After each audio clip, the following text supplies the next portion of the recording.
Welcome. तो आज हम मुगल हिस्ट्री के एक ऐसे पैराडॉक्स के बारे में बात करने वाले हैं जो यूपीएससी और एसएससी एग्जाम्स का एब्सोल्यूट फेवरेट टॉपिक है। जरा सोचिए, एक ऐसा रूलर जिसके टाइम पे एम्पायर अपनी सबसे बड़ी टेरिटोरियल पीक पर था, पर वही सेम रूलर उस विशाल एम्पायर के पूरी तरह बिखरने की सबसे बड़ी वजह बन गया। इसे हम the peak and the precipice यानी चरम और पतन की कहानी कहते हैं। तो चलिए बिना वक्त गवाए इस कॉम्प्लिकेटेड सब्जेक्ट को थोड़ा आसान भाषा में डिकोड करते हैं। आज के इस एक्सप्लेनर का एजेंडा बिल्कुल क्लियर और एग्जाम फोकस्ड है। हम देखेंगे जिंदा पीर का राइज, उनकी सख्त पॉलिसीज, मेजर रेबेलियंस, एम्पायर का एक्सपेंशन, आर्ट एंड आर्किटेक्चर और लास्ट में एक क्विक एग्जाम समरी। और हाँ, एक्टिव रिकॉल के लिए बीच बीच में कुछ एमसीक्यूज भी आएंगे, तो ध्यान से सुनिएगा। सबसे पहले बात करते हैं पहले सेक्शन की, राइज ऑफ द जिंदा पीर। छठे मुगल सम्राट का शुरुआती जीवन और पावर तक पहुंचने का उनका वो रास्ता जो काफी ब्रूटल था। अब ये टाइमलाइन प्रीलिम्स के लिए ना बहुत जरूरी है। 1618 में इनका जन्म हुआ और 1636 आते आते इन्हें डेक्कन का वाइसरॉय बना दिया गया। पर असली गेम चेंज होता है 1657 में, जब शाहजहां बीमार पड़े तो थ्रोन के लिए एक बहुत ही भयंकर वॉर ऑफ सक्सेशन छिड़ गया। औरंगजेब का सबसे बड़ा और कड़ी टक्कर वाला मुकाबला उनके बड़े भाई दारा शिकोह से था। रिजल्ट क्या हुआ? पिता शाहजहां को आगरा के किले में कैद कर दिया गया, दारा शिकोह को फांसी मिली और फाइनली 1659 में औरंगजेब ने पूरी तरह से गद्दी पर कब्जा कर लिया। गद्दी पर बैठते ही ना उन्होंने खुद को एक नया टाइटल दिया, आलमगीर, जिसका मतलब होता है दुनिया को जीतने वाला। पर एग्जाम्स में एक और टाइटल बार बार पूछा जाता है, जिंदा पीर यानी लिविंग सेंट। इसे याद रखने की एक सिंपल ट्रिक है। देखिए, बाकी मुगल बादशाहों के कंपैरिजन में उनका लाइफस्टाइल बहुत ही ज्यादा सादा और ऑर्थोडॉक्स था। बस इसी सख्त और सिंपल लाइफस्टाइल की वजह से लोग उन्हें जिंदा पीर बुलाते थे। मूविंग ऑन टू सेक्शन 2, अब हम उन स्ट्रिक्ट एडमिनिस्ट्रेटिव और सोशल पॉलिसीज की बात करेंगे जिन्होंने उनके रूल को डिफाइन किया।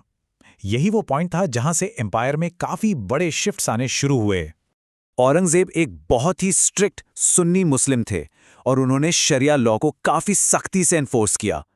पारसी फेस्टिवल नौरोज और कोर्ट म्यूजिक, इन दोनों पर पूरी तरह बैन लगा दिया गया। पर वेट, यहां एक कैच है जो एग्जामिनर को पूछना बहुत पसंद है। बैन सिर्फ गाने पर यानी वोकल म्यूजिक पर था। इंस्ट्रूमेंटल म्यूजिक बजाने पर कोई रोक नहीं थी और रॉयल हैरम में भी म्यूजिक का पेट्रोनेज बिल्कुल जारी रहा। इसके अलावा मुहतसिब्स यानी मॉरल पुलिस अपॉइंट की गई, जिनका काम था पब्लिक प्लेसेस में शरिया रूल्स को फॉलो करवाना। और एक सबसे बड़ा मूव आया 1679 में, जब जिजिया टैक्स वापस लगा दिया गया। चलिए let's do a quick active recall test. अभी जस्ट इसकी चर्चा हुई है, तो सोचिए जरा, औरंगजेब ने नॉन मुस्लिम्स पर जिजिया टैक्स किस साल में दोबारा लगाया था? सही जवाब है 1679 एडी। पर यहाँ एक और क्रूशल डिटेल है जहाँ स्टूडेंट्स अक्सर स्टेटमेंट्स वाले सवालों में फंस जाते हैं। ये टैक्स सब पर इक्वली नहीं लगता था। विमेन, चिल्ड्रन, डिसेबल्ड और पुअर लोगों को इससे एग्जेम्प्ट रखा गया था, यानी उन्हें छूट मिली थी। और एक और इंटरेस्टिंग फैक्ट, इस टैक्स को कलेक्ट करने के लिए स्पेशली पायस मुस्लिम्स को ही अपॉइंट किया जाता था।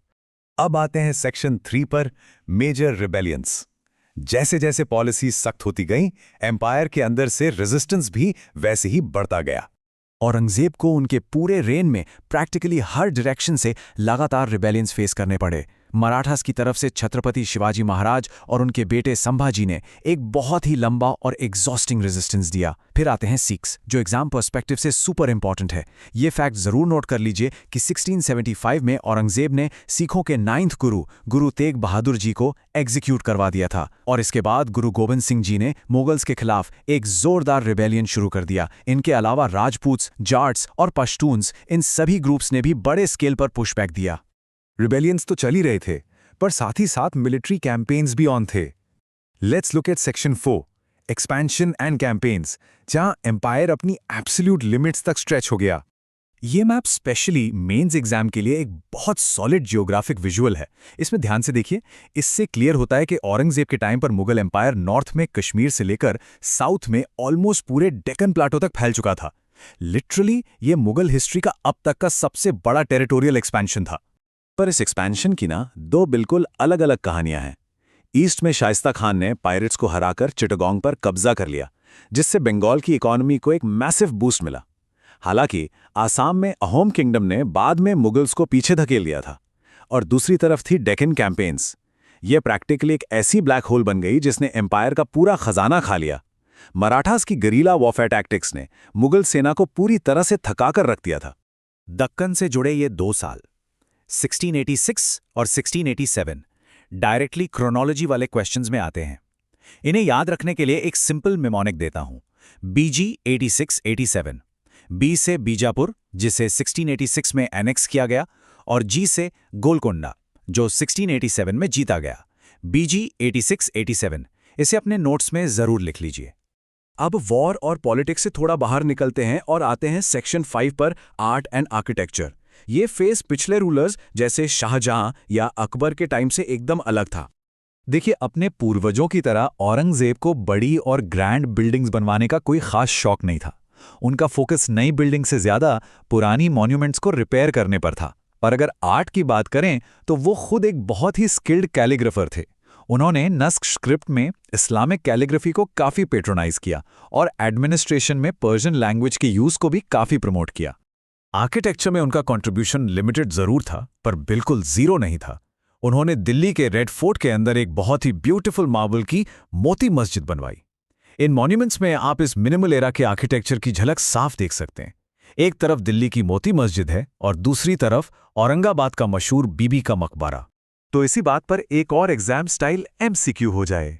वो कौन सा मॉन्यूमेंट है जिसे औरंगजेब के इस मिनिमल आर्किटेक्चरल पैट्रोनेज वाले दौर का एक रेयर एक्सेप्शन माना जाता है? हिंट, आंसर इसके पहले वाली चर्चा में ही छिपा था। राइट, द आंसर इज बीबी का मकबरा। पर सुनिए, यहां एक बहुत बड़ी गलती होती है।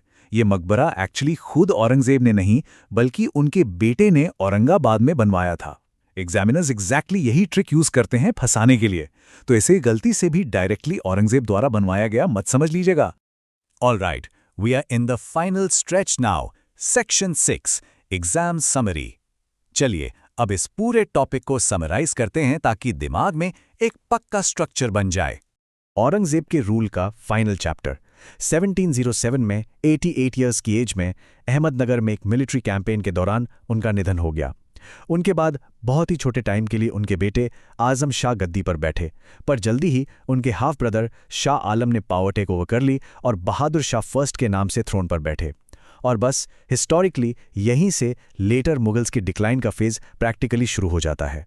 अगर हमें उनकी लेगेसी को एक क्विक स्क्रीनशॉट फ्रेंडली समरी में समेटना हो तो ये 3 टेकअवेज सबसे इंपॉर्टेंट हैं।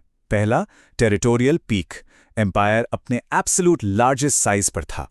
दूसरा, स्ट्रेन्ड फाइनेंसेस, डेक्कन वॉर्स ने ट्रेजरी को कंप्लीटली एग्जॉस्ट कर दिया था। और तीसरा, कैटलिस्ट फॉर फ्रैगमेंटेशन, यही ओवर एक्सपेंशन और ऑर्थोडॉक्स पॉलिसीज बाद में एम्पायर के बिखरने की सबसे बड़ी वजह बनी। और फाइनली, इस एक्सप्लेनर को रैप अप करते हुए मेंस आंसर राइटिंग के लिए मैं यहां एक एनालिटिकल सवाल छोड़कर जा रहा हूं। क्या मैक्सिमम टेरिटरी जीतने की इस लगातार दौड़ ने ही एम्पायर के कोलैप्स को इनेविटेबल बना दिया था? क्या इतना ज्यादा बड़ा होना ही इसकी सबसे बड़ी कमजोरी बन गया? इस पर जरूर विचार कीजिएगा, यह आपकी क्रिटिकल थिंकिंग को काफी शार्प करेगा। आज के इस एक्सप्लेनर में बस इतना ही। कीप रिवाइजिंग और अपने एग्जाम टारगेट्स की तरफ मजबूत